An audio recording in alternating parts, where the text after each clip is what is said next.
Hi, welcome to Ginger Reviews. For no reason in particular, the first movie that I'm reviewing is Ocean's 8. I just happened to turn it on last night, and I've been thinking about doing some reviews for a long time, and this became the first one. So, um, to start out, I when the movie was first advertised, when I heard about it, I probably rolled my eyes a lot.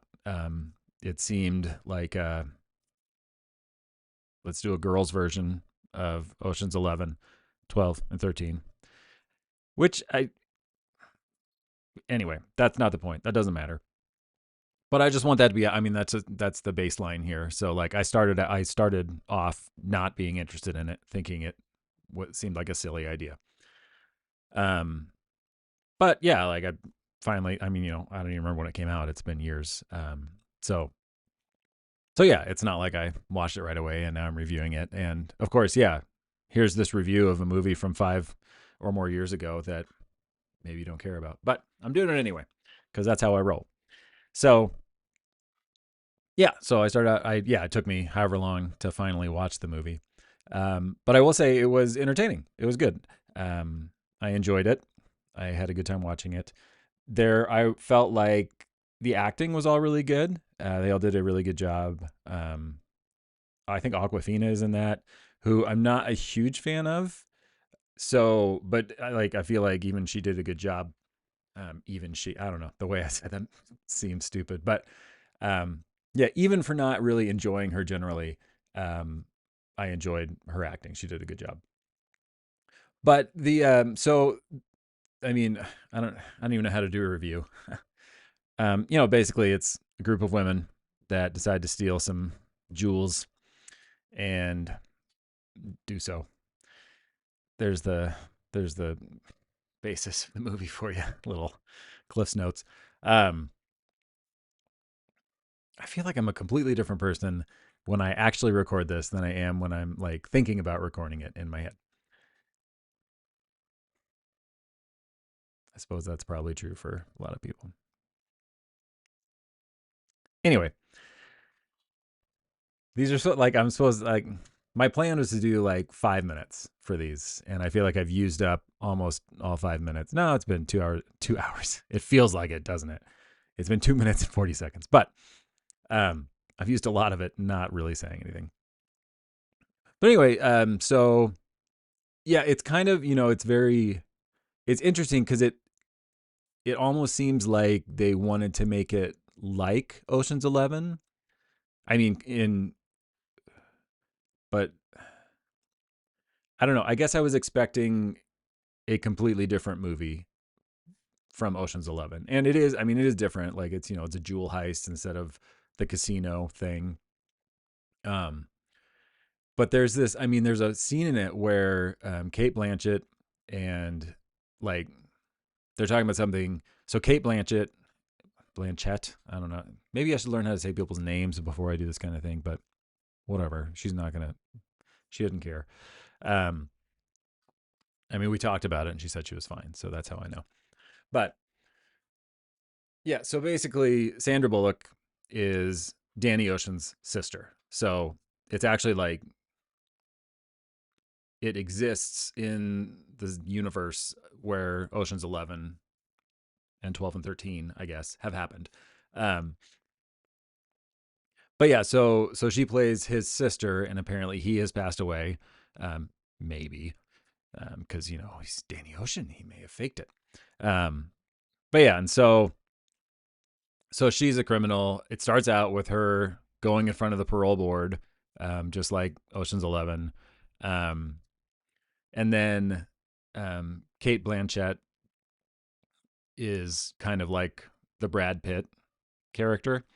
Um, so there's actually, I mean, there's even a scene. So yeah, like I said, it started out very similar, and then there's a scene where Kate Blanchett like finds out something about Sandra Bullock's ex boyfriend and how you know like she gets this inkling that they're doing this as a revenge, um, which is just like Ocean's 11. And she even like comes out and like confronts her about it, and it feels exactly the same. It's so weird.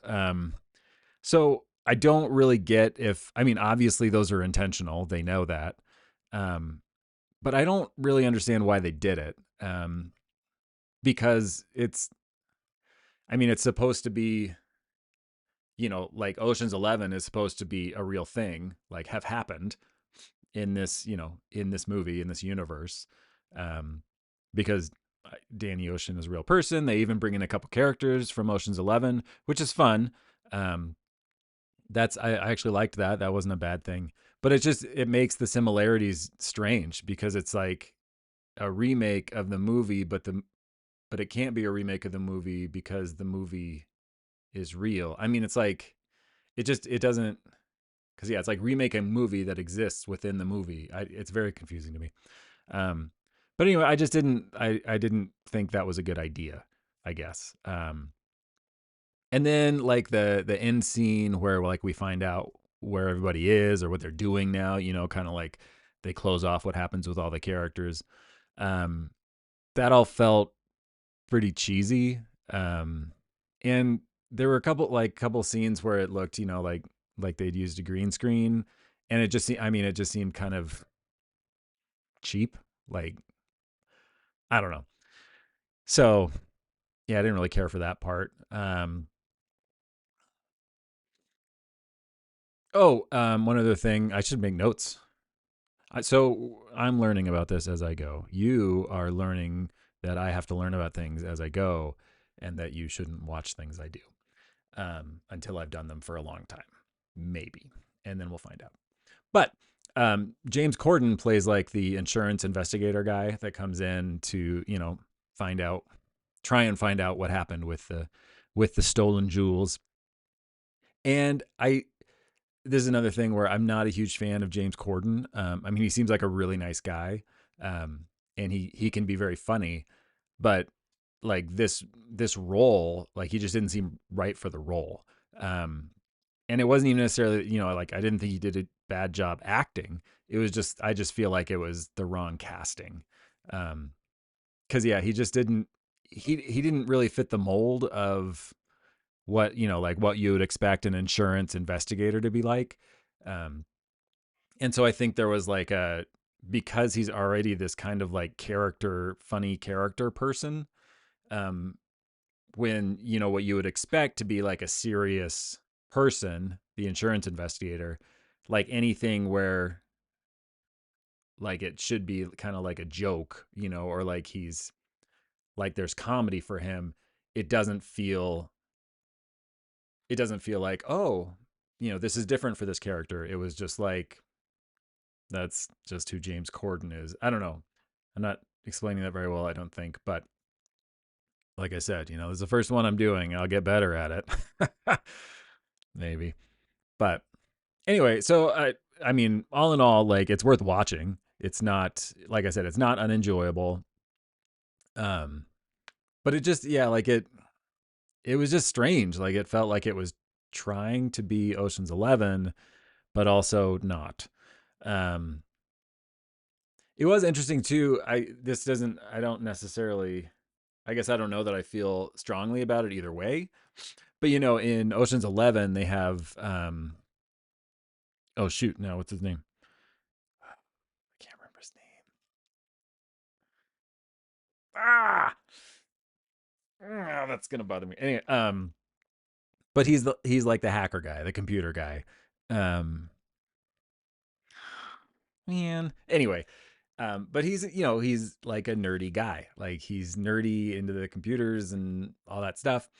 And so in Ocean's 8 with the women, there's their computer tech person is this like, cool like hip woman, like so it's funny to see like and it's like I mean, I don't know if I feel either way about it necessarily, like one is right or wrong.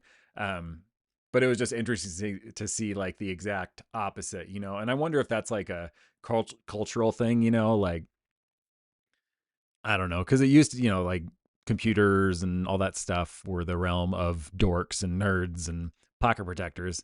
And yeah, now it's like people who can hack things and like do things really cool. And I guess, I mean, it's not. I guess it can't be a cultural thing because that Hackers movie came out a long time ago, before Ocean's 11, and they were all like the cool like hacking kids or however old they were in that movie. I don't know, but anyway, that was just an interesting thing to see that difference. But yeah, like I mean, yeah, I think they all did a great job acting. The writing, I guess the writing was mediocre. The direction was pretty good. It really seemed like I wondered if Steven Soderbergh did it because it felt. Now that I say that, did he do? No, he didn't do the first one. That's why. It'd be better if I knew more things about movies if I wanted to talk about them so much. Um, I don't. Yeah, he didn't do the first one. He did the third one, um, but it really felt like. I mean, the cinematography really felt like I guess yeah, Ocean 13, with like the different zooming and stuff. And did they do that in the first one? Maybe I should have watched Ocean's 11 again before doing this. If I'm going to compare them, I'll stop comparing them. But they made me compare them. Like anyway, it's a fun movie. It's worth watching. It's not that long. I can't remember how long it was.